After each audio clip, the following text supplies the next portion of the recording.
And 1, 2, 3. Magandang araw po. Ako po si Richard Corbile, resident trainer po ng Red Ink para po sa paggawa ng mga household product o yung home care product na tinatawag po natin.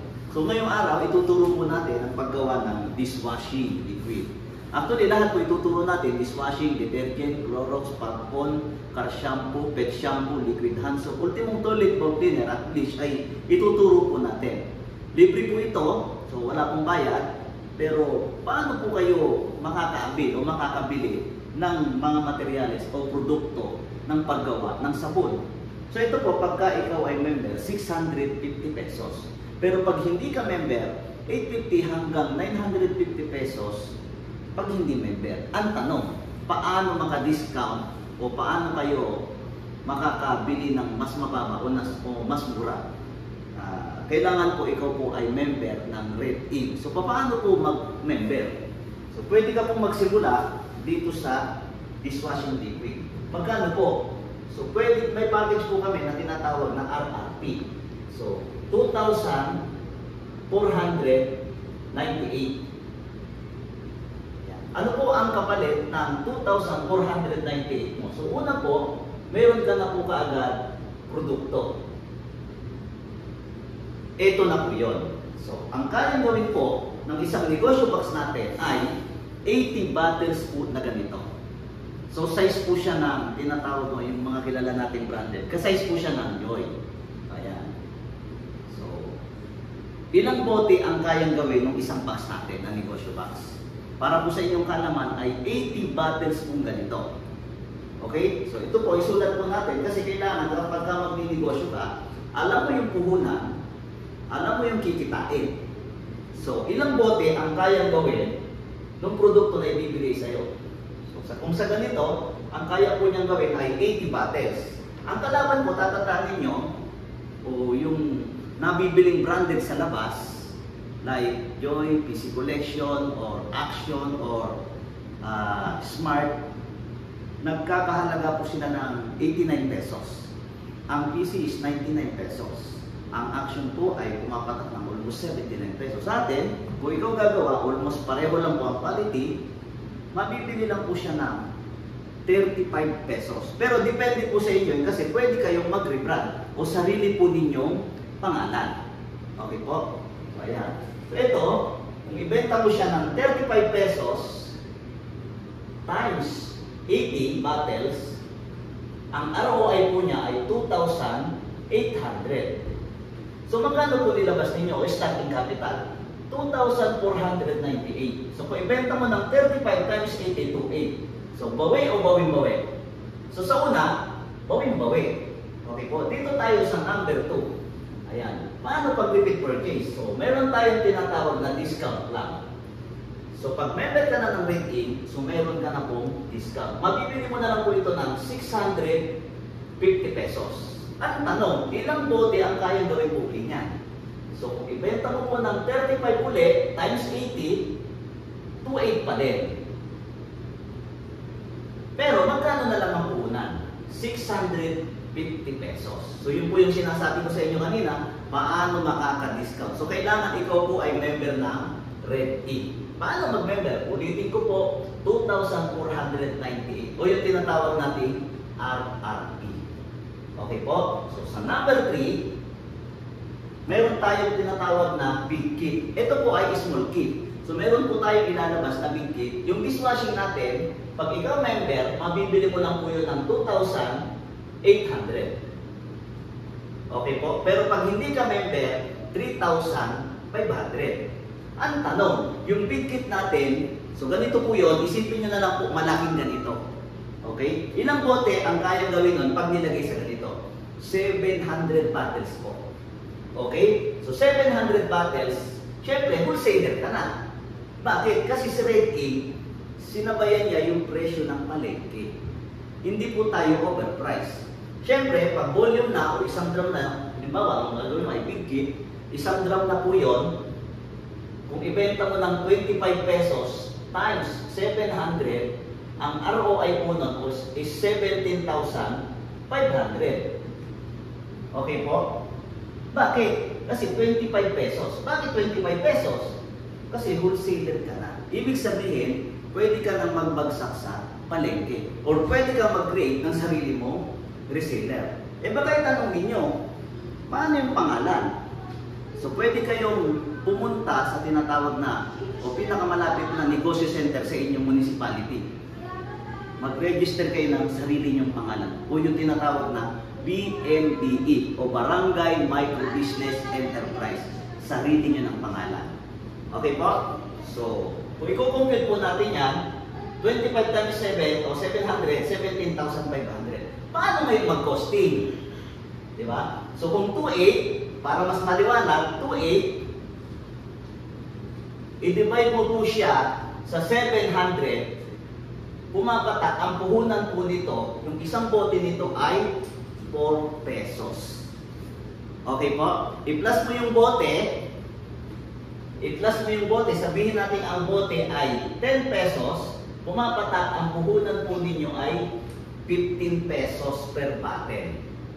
Okay po? So may kita. Ngayon, halimbawa, paano? Baka itanong ninyo, paano po pag per liter? Kasi ang kalakaran ngayon sa labas, ang per liter ay 60 pesos, 70 pesos, 50 pesos. Baka mas mura yun. Alamin natin.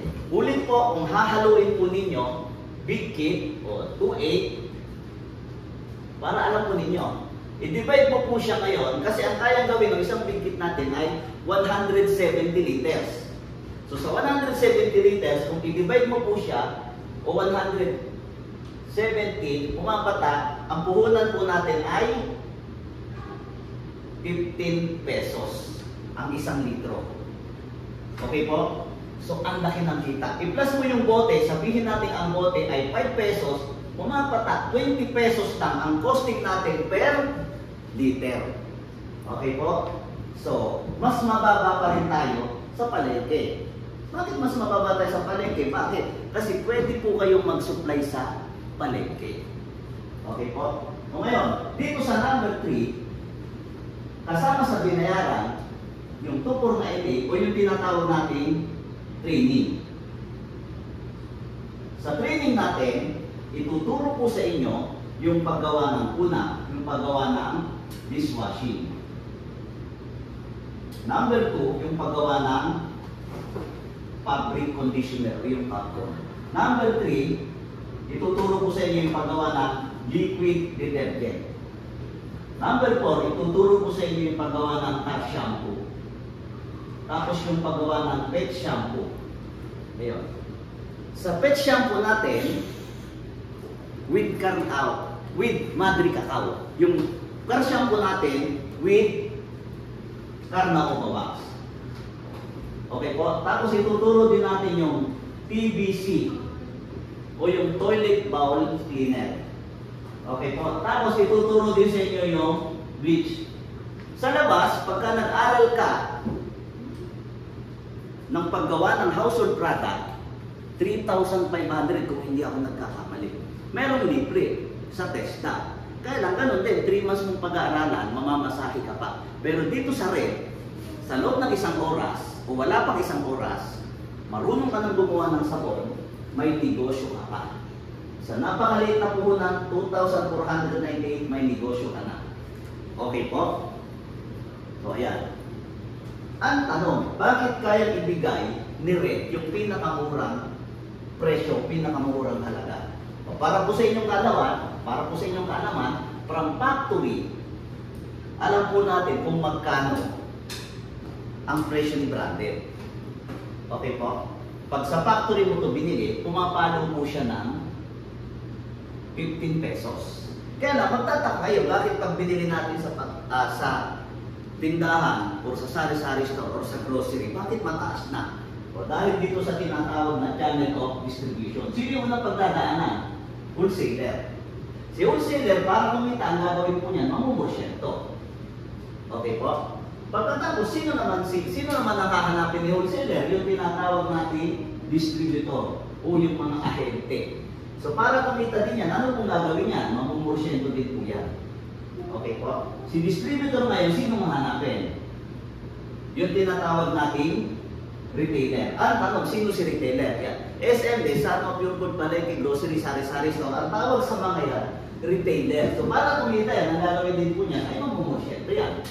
Si retailer ngayon, sino nga hanapin? Yung tinatawag natin consumer o customer. Sino yon? Tayo. Ang tanong, magkano na isang bote? O, ito po yung presyo. 89 pesos. Kahit subukan yung bumili ngayon sa Pure Gold o sa mga grocery, ito po ang presyo. So ito ngayon ang tanong. Customer ka, consumer ka. Gusto mo ba pinagkakakitaan ka nitong tatlo? Ayaw mo. Pero may magagawa ka ba? Pwede bang customer dumirekta ka sa factory? Hindi pwede. Bakit? Magagalit itong tatlo. Kasi sasabihin niya yung customer namin, pinadidirekta mo. Ang tawag po diyan, cartel. Kontrolado po nitong tatlo. So ano pong konsepto ni Red Ink? Wala na po ito. Wala na to. Yung factory, sa bahay mo na, kontrolado ang presyo, ituturo sa iyo ngayon ang paggawa. Okay po? So, ito yung unang gagawin natin. Ituturo po namin sa inyo ang paggawa ng dishwashing. Okay? So, ito yung mga materyales. Isa-isahin ko po. Ito, yung tinatawag nating APO. Yung APO, all-purpose organic cleaner. Galing sa iyo. Okay po? Number 2, yung tinatawag nating degreaser. Ito, kaya gawin ito, yung sebo.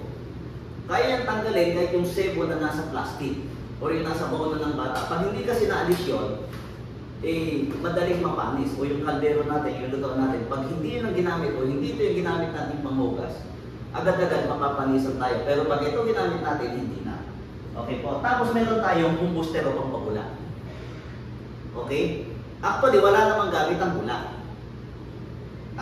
Pampaaksaya lang ng tubig. Pero dahil nakasanayan ng mga Pilipino natin, nakasanayan natin na kapag mabula, maganda. Kaya ang sabi ni Red Ink, para hindi na magtanong, mabulain natin ang gusto. So mabula. Okay po. Number 2, ito yung wala sa online. Kasi meron nito nabibili sa online.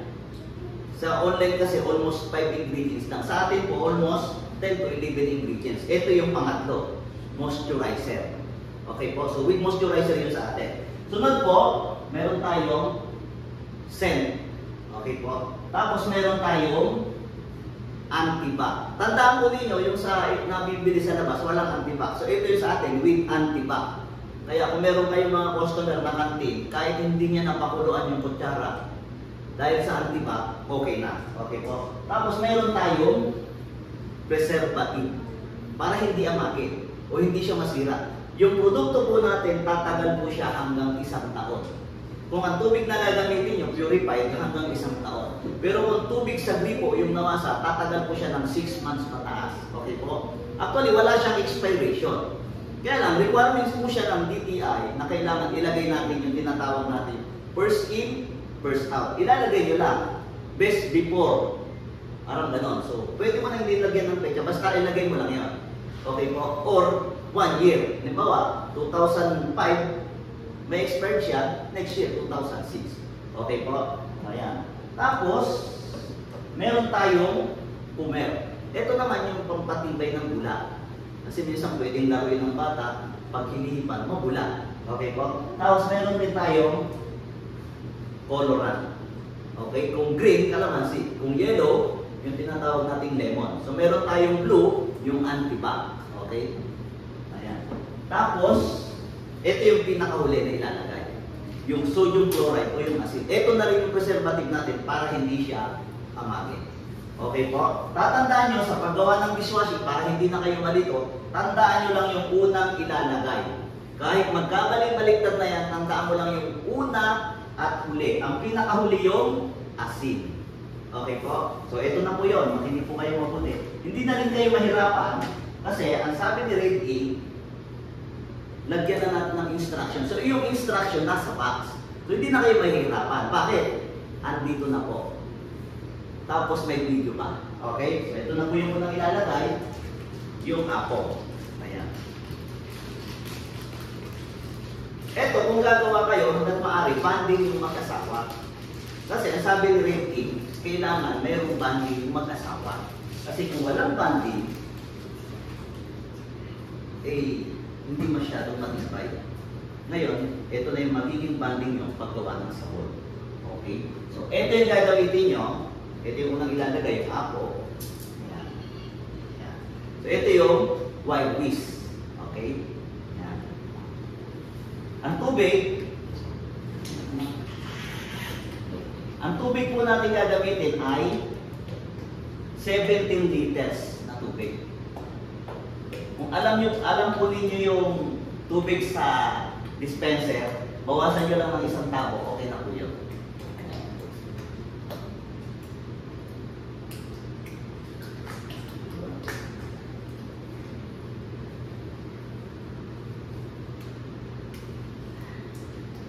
Ang paghalo, pasakwan hanggat maaari para hindi mamuo. Kasi iba pag gano'n, isusunod nyo sa tubig, nahihirapan.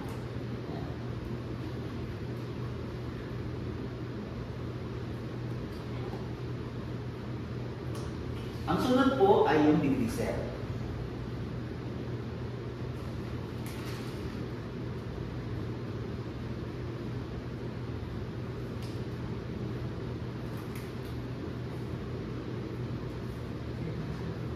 Ang kayang tanggalin ng degreaser, yung tinatawag nating sebulong.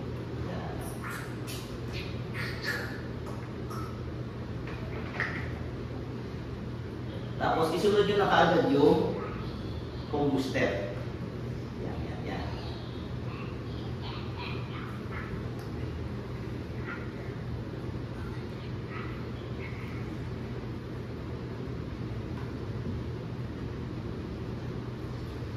So, 5 to 10 minutes, kung mapapansin nyo, tunaw na yan.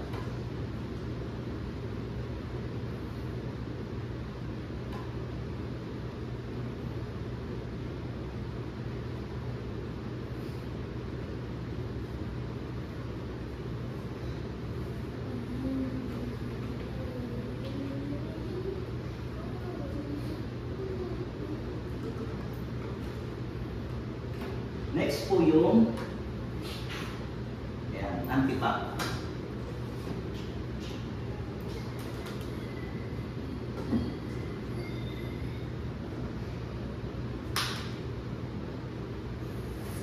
Next po yung preservative. Para hindi siya amagin o hindi siya agad papanis.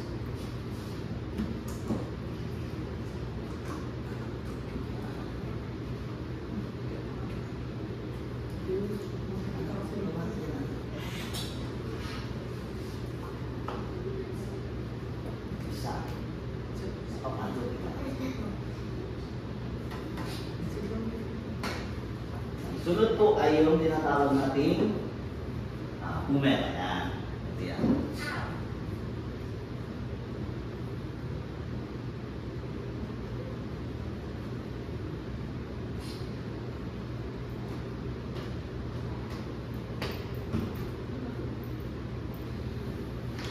Sunod po yung scent. Ayan. So ang scent natin, konting-konti lang. Opo, kasi masyado siyang matapang. Yung iba naman, kung ang susuplayan po ninyo yung water station, ayaw nila ng may scent. Ayan, tip ko po sa inyo. Kasi yung iba ayaw ng may scent. Ayan. Sunod po yung tinatawag natin moisturizer. Ayan. Para kahit mababad ang kamay ni Mrs., malambot. Sunod po yung colorant.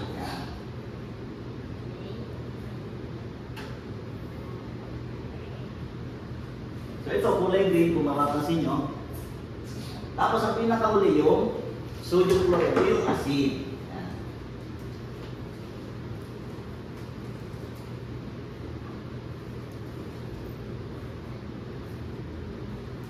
So yung acid, dahan-dahan po ang paglagay. Para hindi kayo mahirapan kasi mamumuo ka agad yan pagka binigla yung acid. So ito, dahan-dahan lang, smooth lang.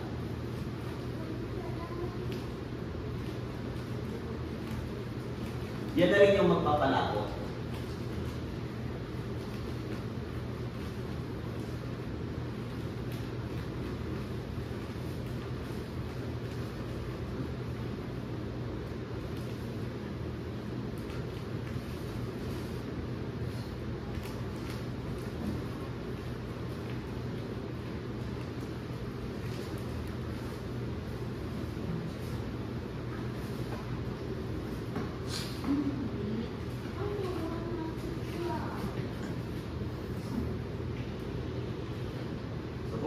mapapansin ninyo ay yan, almost done na siya. So, kung mapansin nyo, pagtataas ko ay malapot na siya. So sa bote, pwede kayong mag-option ng ganito, tawag dito pet bottle. Pwede nyo ilagay sa ganito, mas mura yung ganito, hindi ako nagkakamali sa palengke, 3 to 4 pesos. So hindi na kayo mahirapan sa bote, kahit sa ang palengke may nabibiling bote. Okay po? Pero, kung gusto niya mas magandang bote, pwede. Yung ganitong packaging. Okay po?